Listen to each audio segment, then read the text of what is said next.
Le deuxième livre des rois, chapitre 15.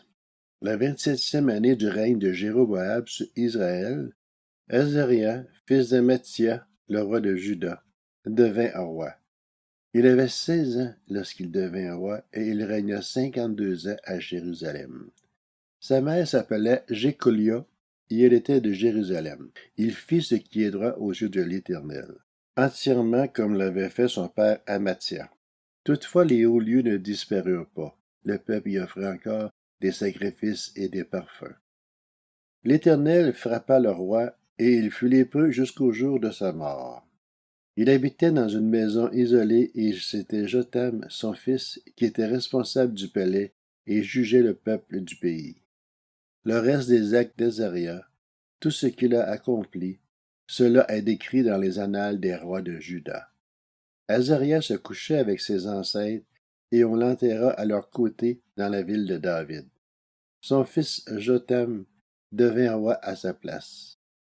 La 38e année du règne d'Azariah sur Juda, Zacharie, le fils de Jéroboam, devint roi d'Israël à Samarie. Il régna 6 mois. Il fit ce qui est mal aux yeux de l'Éternel, comme l'avaient fait ses ancêtres. Il ne se détourna pas des péchés de Jéroboam, fils de Nébat, qui avait fait pécher Israël. Shallum, le fils de Jabesh, conspira contre lui et le frappa à mort devant le peuple. Puis il devint roi à sa place.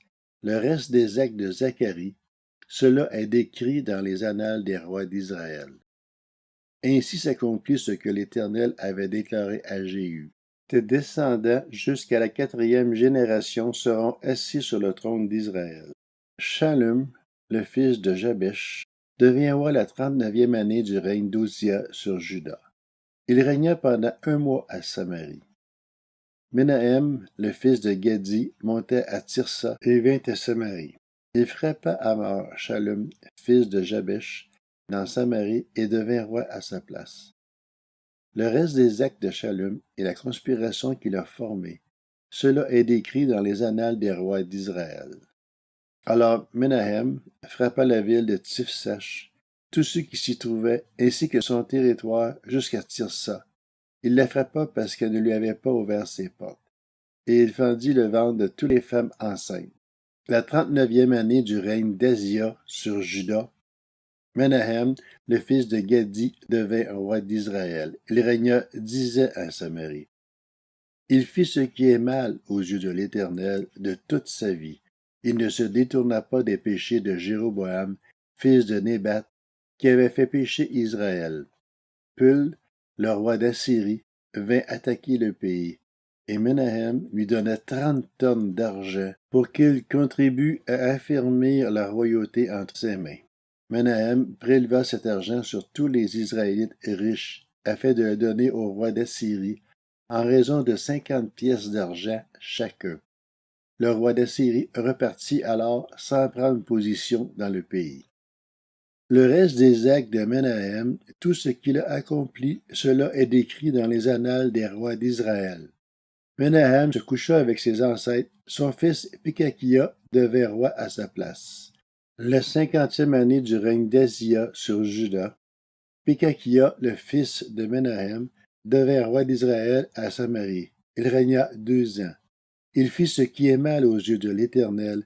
Il ne se détourna pas des péchés de Jéroboam, fils de Nébat, qui avait fait pécher Israël. Son officier, Pékak, fils de Remalia, conspira contre lui. Il le frappa à Samarie, dans une partie fortifiée du palais royal avec l'aide d'Argob et d'Arié. Il avait avec lui 50 Galadites. Il fit ainsi mourir Pékakia et devint roi à sa place. Le reste des actes de Pékakia, tout ce qu'il a accompli, cela est décrit dans les annales des rois d'Israël. La 52e année du règne d'Azia sur Juda, Pékak, le fils de Remalia, devint roi d'Israël à Samarie. Il régna 20 ans. Il fit ce qui est mal aux yeux de l'Éternel. Il ne se détourna pas des péchés de Jéroboam, fils de Nébat, qui avait fait pécher Israël. Durant le règne de Pékak sur Israël, Tigla-Pilésé, le roi d'Assyrie, vint s'emparer des villes d'Ijon, d'Abel-Beth-Maaka, de Janoach, de Kédesh, de Hatzor, de Galad, de la Galilée et de tout le pays de Nephtali. Et il exila les habitants en Assyrie. Osée, fils d'Éla, forma une conspiration contre Pékak, fils de Remalia, et le frappa à mort. Puis il devint un roi à sa place.